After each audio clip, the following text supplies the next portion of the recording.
Hopefully y'all don't get tired of me talking about this movie. But I believe I'm obsessed with this movie because there's layers to this movie that has to be uncovered. And right now, the Lord got me to where in the Bible, He's giving me these scriptures that look basic on top. But then when He pulled back the layers, I'm actually able to see what's underneath them.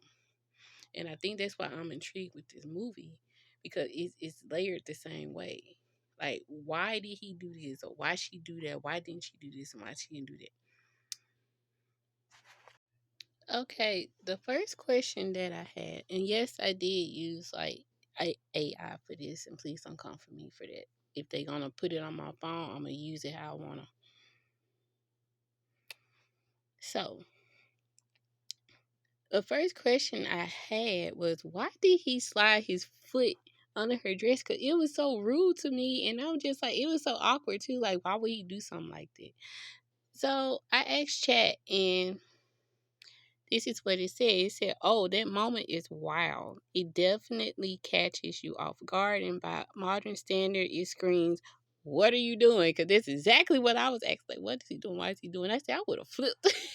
I would have flipped. And I was thinking, like in one of my previous videos, I was like, she wasn't. Her attitude wasn't there for me, but I found out why her attitude was not there for me because I think she should have went off on him and threw them blankets on him and some more stuff for doing some stuff like that because that to me seemed rude.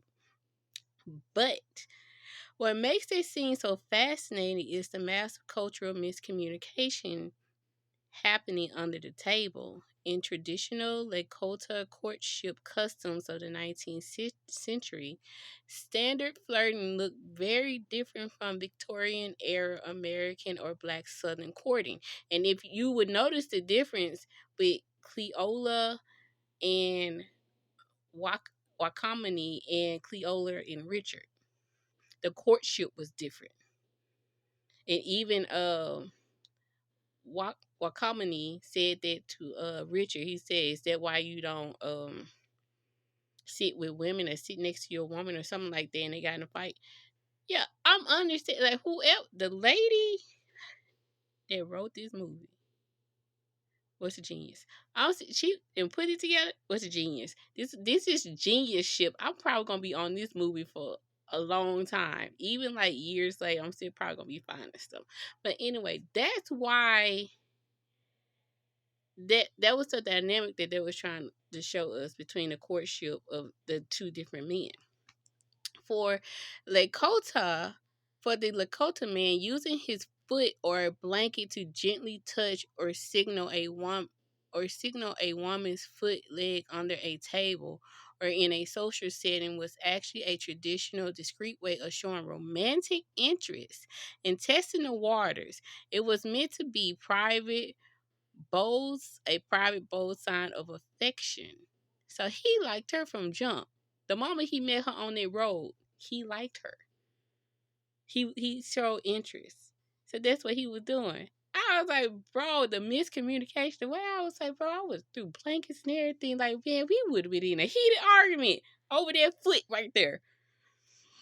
So it says, of course, Cleola was absolutely no context for the 1890s Lakota dating etiquette. To her, they are sitting at a formal school table, and this intense guy is suddenly playing footsie under her skirt.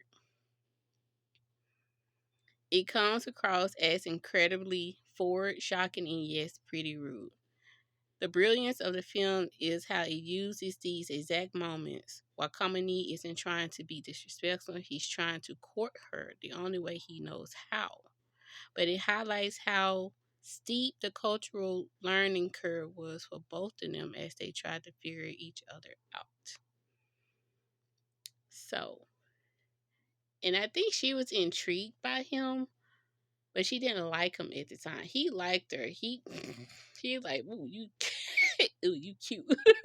Let me see. Let me see what I can do about this.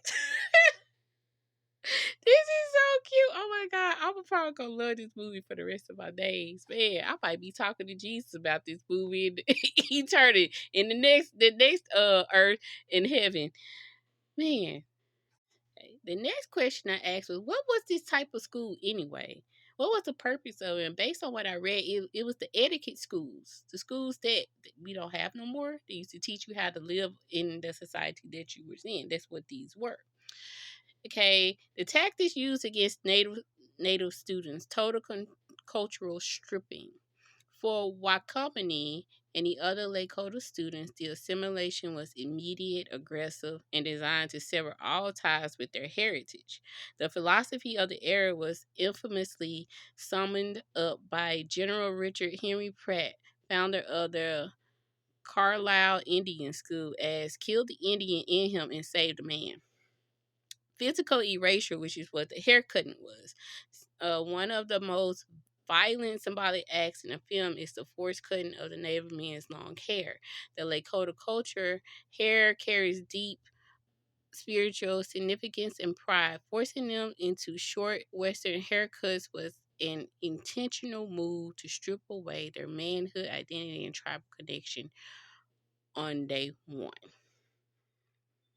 This time, oh my God! The more I research this movie and the stuff in it, the more I see how horrifying this movie really is. It's a beautiful story, but it's actually got this dreadfulness behind it. Okay, they forced language and dress. The students were banned from speaking their native languages, which is why they only spoke it in the room. They really didn't speak it around the students and the people they spoke it because that's what they was taught. And forced into rigid military style uniforms. Communicating in their own tongue was treated as a punishable offense to isolate them from their culture. I see why Wakanami was the way that he was. Banning spiritual practices. That's probably why he was on the roof doing the spiritual practices, because they can't see him up there. Traditional ceremonies, prayers, and cultural gatherings were strictly outlawed and replaced with mandatory Christian services and Western moral teaching. I can't see that other word, but this, like when he was in the room with Richard and Richard tried to get him the Bible and he was like, this white man's book destroyed my culture and this and that. That's why he was rebellious against it, and that was that. And Richard was like, well, this taught me how to be a good person. This taught me how to be the man that I am. And it's more like, okay, who was the man you were? You know, who were you before that? You don't even know, because you don't even know your ancestors. That's why he was like, Wakanami was like, you don't know the spirit of your father.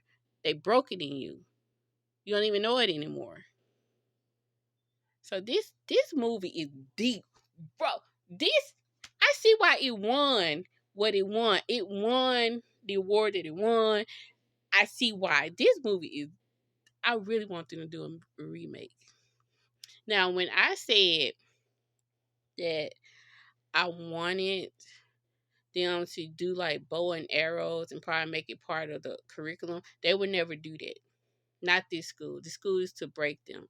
So what I would like to see is Wakanami, instead of eating the food at the dinner table, he would actually go out and hunt for himself, and he would end up getting caught doing it and probably get like a little punishment for it. Something like that. Or when he, now the thing about saving his friend with the medicine and the herbs and stuff around the school that he can find, I think that they should, if they remake the movie, they should add that into it. But the whole making that, well, no, it's not gonna work with what they were trying to depict in this movie. That